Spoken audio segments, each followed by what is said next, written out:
That we know that you are still here. You're not just a memory.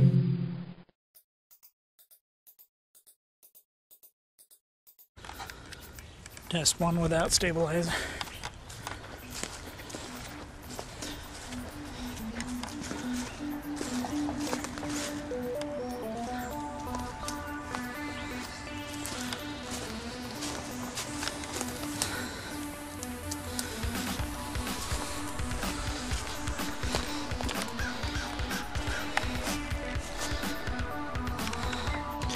Test two with stabilizer.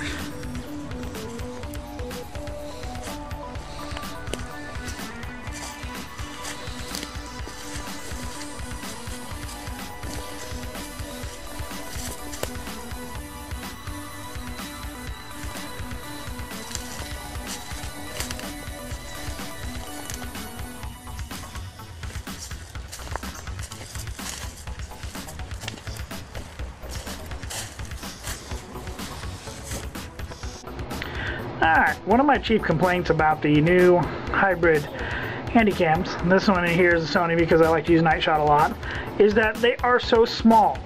I find that the video shakes a lot more. I get a lot more tilting because of the ergonomics of it. If I relax my hand too much, you can see its natural tendency is to tilt.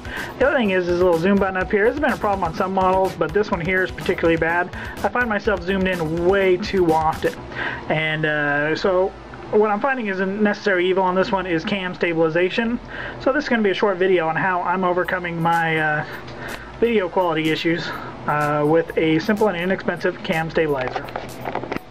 Alright, one of my current setups is similar to this.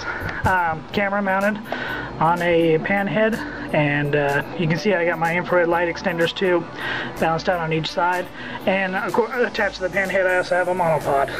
The monopod was designed to give me some stabilization. Still getting a lot of vibration out of this setup though, so looks hard to improve this as well.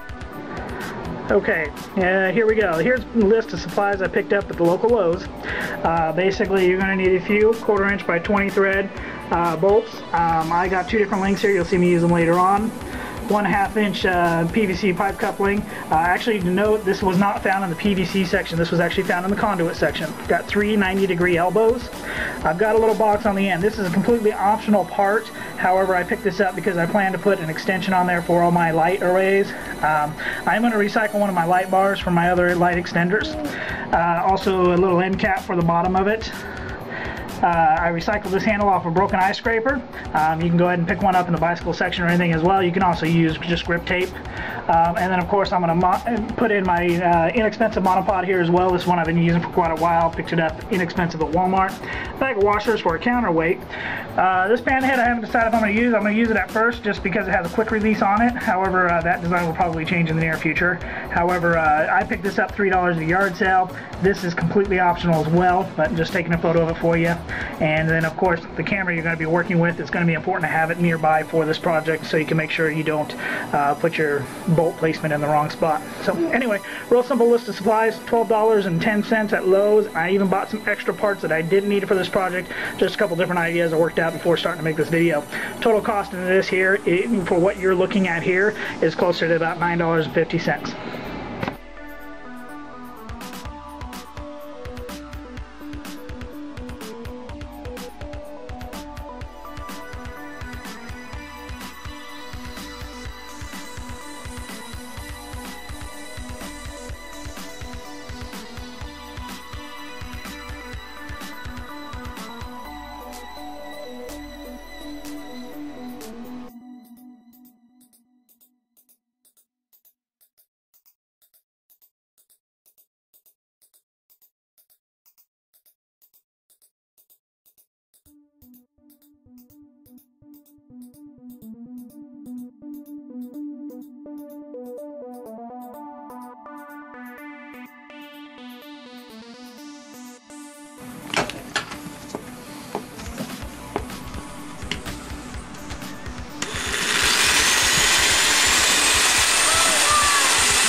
Okay, the base cap, as you can see right here, basically what I've done, Put a bolt inside there with the bolt going through it. Put a little spring on it just to keep these mobile so you can adjust them for balance if you need to. This is such a small counterweight, I don't think it's going to be that beneficial, but just kind of thinking ahead of the game just in case I need it. Basically, we're going to go ahead and glue this piece into the base of the contraption right here. And that way we have a little bit of a counterweight on the bottom. Again, I'm not going for a real heavy counterweight, I'm just looking for a little bit of balance on this one. I'm also going to counterweight the actual monopod that's going to be attached to this assembly as well. Okay, you can see we've got the base and the counterweight attached now. Now we're going to go ahead and set up the base for our actual camera. In this case, I picked out a coupling here that basically is designed for 1/2 inch pipe, and after removing the labels as such, we're just going to simply affix it right here. Top or bottom is really your preference on how you want to mount it. One side has 2 holes, one side has 1 hole to be tapped. Before you do mount it though, in this case I'm going to mount mine. I'm actually going to mount mine in this fashion here. If you need a set screw on the bottom, you need to mount it now, or if you want to put a bolt to reinforce any unipod or anything you want to do in here, you're going to mount this now. This piece is going to be one of the more trickier aspects of it. Basically, in this case, you see here where I have this piece screwed into the bottom, similar to this piece right here, and basically it has a slightly longer shaft than this other piece I have here. And when I screwed it in, I went ahead and I drilled the hole first all the way through this pipe from the bottom through to the top, and basically threaded it in so it not only goes into here, but it locks in the twist position of this by threading into the actual pipe itself. Again, this has a longer shaft, and you can see here it's loose until it actually gets into the pipe, and you just tighten it up until it's nice and snug. On the top end, when this piece is opened up, this set screw is actually holding it closed, but when this is opened up, basically I'm taking a bolt and ran it through the bottom. This piece here is sitting in just like this, recessed up.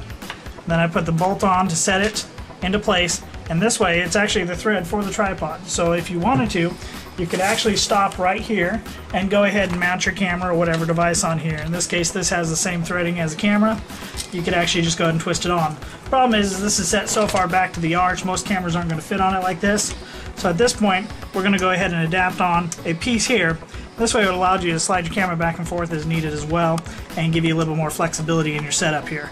But just to give you a basic idea of what we've got going on here, this is how we locked it in, and this is what we're going to use as our camera base. This is a counterweight handle, and we're also going to be able to mount a monopod coming off the bottom right here where it's threaded for the 1/4 by 20, or you could even, like another YouTuber had suggested, take a handle of a tape gun, you can mount it up, and you can even mount that right there if you want a short shaft. And if you even want to put the flexible in, you could have it actually do the flexibility portion of it.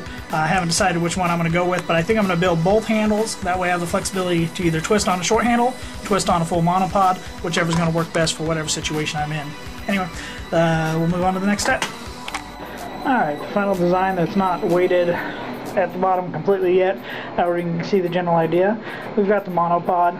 It comes up to the one primary weight we did earlier in the video, to the actual camera stand itself. You can see what I did is I actually robbed the top of the tripod foot. I have a quick release tripod attachment from another tripod. The original one that I was hoping to use was just way too big for the assembly. This one is real simple and easy to use. Basically, locks the camera right into place, and we've got a nice clean assembly.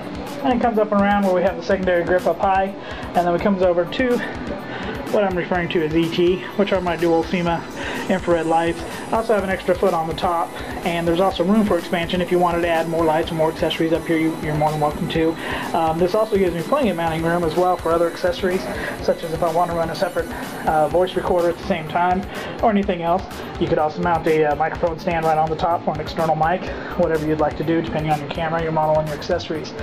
This particular design also leaves room so that if you have like the SR85 model with the microphone foot or an auxiliary light foot on the top of the camera, you've got plenty of clearance to do that without interfering with any of your other accessories. So here's the final design. Hope you enjoy it. I do have to add a couple more things to it. I'm going to add some weights down low just to make sure I balance the side-to-side motion just a tad bit more. Test 2 with stabilizer.